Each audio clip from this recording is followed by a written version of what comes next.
नमस्कार विद्यार्थी मित्रांनो, आज आपण नवीन टॉपिक सुरुवात करतो आहोत. दॅट टॉपिक नेम इज, त्या टॉपिकचे नाव काय आहे? ग्रॅव्हिटेशन. आपल्याला बोर्डवर दिसत असेल ग्रॅव्हिटेशन. ओके, हा टॉपिक सर्वांनी हा शब्द ऐकला असेल. हा शब्द जनरेट केलाय सर आयझॅक न्यूटन. न्यूटनचं नाव लहान लहान लेकराला माहिती आहे. आता ग्रॅव्हिटेशनल फोर्स काय आहे ते आपल्याला समजून घ्यायचे. Gravitational force. ग्रॅव्हिटेशनल फोर्स म्हणजे काय? बघा, आपल्याला फोर्स माहिती आहे आणि टाइप्स ऑफ फोर्स पण माहिती आहेत. आपण 6th स्टँडर्ड मध्ये शिकलो होते 6वीला असताना. फोर्स काय? आता मी ह्या ठिकाणी बोर्डवर प्रेस केलं, काय फोर्स अप्लाय केला मी. आता हे मार्कर आहे, उचलण्यासाठी मला काय लागले? फोर्सची गरज पडली. मग असाच एक फोर्स आहे ग्रॅव्हिटेशनल फोर्स. मग आता ग्रॅव्हिटेशनल फोर्स काय आहे ते आपण समजून घेऊ. आता ग्रॅव्हिटेशनल फोर्स कुठे फक्त ह्याच ठिकाणी आहे का? नाही, तर अख्ख्या पूर्ण ब्रह्मांडामध्ये ग्रॅव्हिटेशनल फोर्स आहे. मग आपल्याला म्हणता येईल ग्रॅव्हिटेशनल फोर्स. कोणता force? Gravitational force is a universal force. Universal force अख्ख्या पूर्ण ब्रह्मांडामध्ये वैश्विक फोर्स मानला जातो. फक्त ग्रॅव्हिटेशन फोर्स सूर्यामध्ये आणि आपल्या पृथ्वीमध्ये याच्यामध्येच नाही. आता समजून घेऊ. आता एक्झाम्पल नुसार आपल्याला समजून घ्यायचे ग्रॅव्हिटेशनल फोर्स काय आहे. तर पाहू आता ग्रॅव्हिटेशनल फोर्स काय. आता ऑब्जेक्ट मी फेकला, खाली आला, लगेच उत्तर येईल सर्वांचं. याचं उत्तर काय? हे कशामुळे ऑब्जेक्ट खाली आला? तर ग्रॅव्हिटेशनल फोर्स मुळे आला. हा ऑब्जेक्ट वरीच काय गेलं नाही? सगळं नाही सर, हे ग्रॅव्हिटेशनल फोर्स आहे. आर्थनं काय केला? लावला. मग ह्या मार्करनं लावला असेल ना. हे आर्थ आहे. एखादा ऑब्जेक्ट आहे, ह्याला चिंटून आपल्या वरी फेकला, असा लगेच खाली येतो आणि पडतो खाली. बातकन जमिनीवर पडला. हा ऑब्जेक्ट वरीच काय गेला नाही, खालीच का आला? याच्या मागलं कारण काय? ग्रॅव्हिटेशनल फोर्स म्हणतात. कोणा लावला? आर्थनं लावला. ग्रॅव्हिटी. मग वरी काय जायला पाहिजे ना, खालीच का आला? ह्याच्या मागले सर्व जे कारण आहेत कोणी शोधून काढले? न्यूटन सरनं काढले. न्यूटन एक मस्तपैकी झाडाखाली बसले होते, आराम, निवांत, विचार, थिंकिंग चालू होती, अभ्यास करून. वरून सफरचंद, आता कोणतं बी झाड असं असू शकते त्या ठिकाणी, पण ते एवढ्या त्या झाडाखाली बसले सफरचंद, वरून खाली पडलं. त्यांनी विचार सुरू केले, थिंकिंग सुरू केली. हे खालीच का पडलं असेल? वरी का गेलं नाही? आडव का गेलं नाही? त्या मागलचं कारण होतं हे कशामुळं वरी गेलं नाही? हे ग्रॅव्हिटेशनल फोर्समुळे गेलं नाही. अट्रॅक्ट करतात दोन ऑब्जेक्ट इनव्हर्स मध्ये एकमेकांना कंटिन्युअसली अट्रॅक्ट करतात. जसं की आपल्याला माहिती आहे पॉझिटिव्ह निगेटिव्ह चार्ज अट्रॅक्ट करतात. स्त्री पुरुष एकमेकांना अट्रॅक्शन केलं जाते. फक्त अपोजिटच नाही, तर आपला ग्रॅव्हिटेशनल फोर्स आहे ना, भेदभाव करीत नाही तो. हा फोर्स जो आहे सेम, आता हे सेम मार्कर आहेत, एकमेकाला अट्रॅक्शन करतात का? यस, एकमेकाला अट्रॅक्शन करायला ते. इनव्हर्स मध्ये दोन ऑब्जेक्ट एकमेकाला कंटिन्युअसली अट्रॅक्ट करतात. ह्या मार्करने याच्यावर फोर्स टाकलाय, या मार्करने याच्यावर फोर्स टाकलाय. मग सर एकमेका जवळ कसं काय येत नाही? अरे ह्याने टाकलाय, ह्याने टाकलेला फोर्स इक्वल झाला, स्थिर आहेत. आपण जे we leave on the earth, सर्वजण पृथ्वीवर राहतो आपण, फोर्समुळे ग्रॅव्हिटेशनल. नाही तर पूर्ण असा आता ही अर्थ आहे, ह्या ठिकाणी लोक, ह्या ठिकाणी असे लोक सर्व राहतात. पृथ्वी राहतो ना आपण, काही जण वाटलं पृथ्वीमध्ये राहतो, पृथ्वीमध्ये नाही, पृथ्वीवर राहतो. असे का पडत नाही इकडं? हे खाली बदकन का पडत नाहीत? कारण आपल्याला एक फोर्स आहे अर्थनं लावलेला आपल्यावर.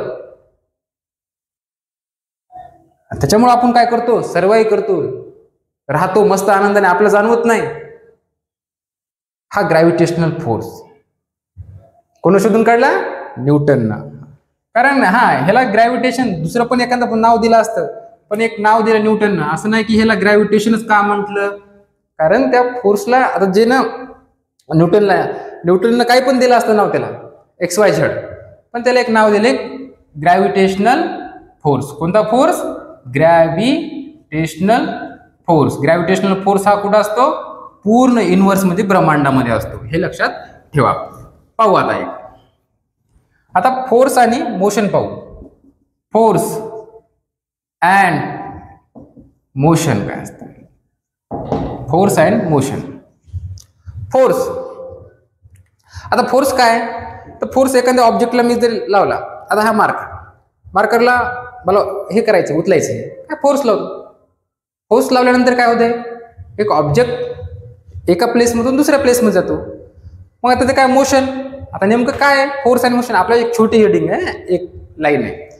Force is necessary to the change speed as well as direction करतो. कोणाची? ऑफ मोशन ऑफ अन ऑब्जेक्टची. एखादा ऑब्जेक्ट मोशन मध्ये आहे, तो फिरायला आहे, त्याला आपण फोर्स. पहा आता गावाकडे तर आपण असे एक फॅन असते, त्याला फॅन मध्ये बोट घालतो, टेबल फॅन, बोट घालून त्याला असं स्पीड कमी केली जाते, कारण आपण जास्त फोर्स टाकतो. काहीतरी आगाऊपणा केलेला आहे आपण, करतो पण आता आपण, पण तसं करायचं नाही. बोट एके दिवशी जाईल. फोर्समुळे काय होते? स्पीड सुद्धा चेंज होते आणि डायरेक्शन होते एखाद्या मोशन मधला ऑब्जेक्ट. मग आता फॅन फिरणारा सध्या बंद केलाय फॅन, खूप घाम येतो ना फॅन बंद असल्यामुळे, खूप मेहनत घ्यावं लागली लेक्चर बनवायला आपण. जाऊ द्या, असो.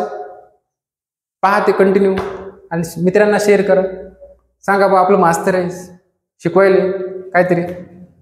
ओके, ठीक आहे. पाहू आता, जाऊ द्या ते ह्या गोष्टीकडे लक्ष देऊ नका, आपल्या ह्याच्याकडे लक्ष देतात, फोर्स अँड मोशन. मग आता फोर्स, चला कम टू द पॉइंट, एकदम उत्साहाने, एकदम ऍक्टिव्ह राहायचं.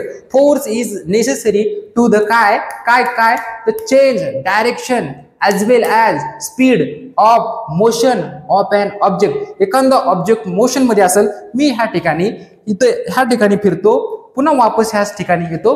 आता मला जर स्टॉप करायचे, म्हणजे डायरेक्शन करायची किंवा माझी स्पीड कमी करायची, मला कोणतरी येईल, स्टॉप करेल, पकडेल. कशामुळे हे शक्य झालं? फोर्समुळे झालं. ओके, तर आता आपल्याला नॉर्मल आहे, एवढं काय लोड घ्यायचं गरज नाही याची. आता आपल्याला सर्क्युलर मोशन आणि एक सेंट्रिपिटल पाहिजे.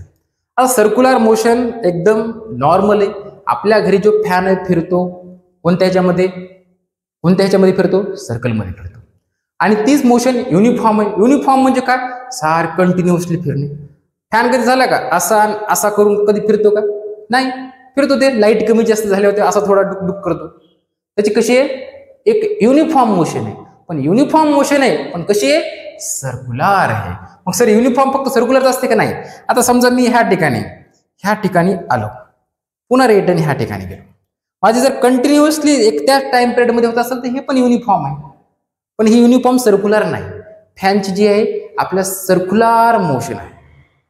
ओके, पाहू आता आपला हेडिंग आहे सेंट्रिपिटल फोर्स. कोणता फोर्स? सेंट्रिपिटल फोर्स पाहिजे आपल्याला. फोर्स तर सर्वांना माहिती आहे.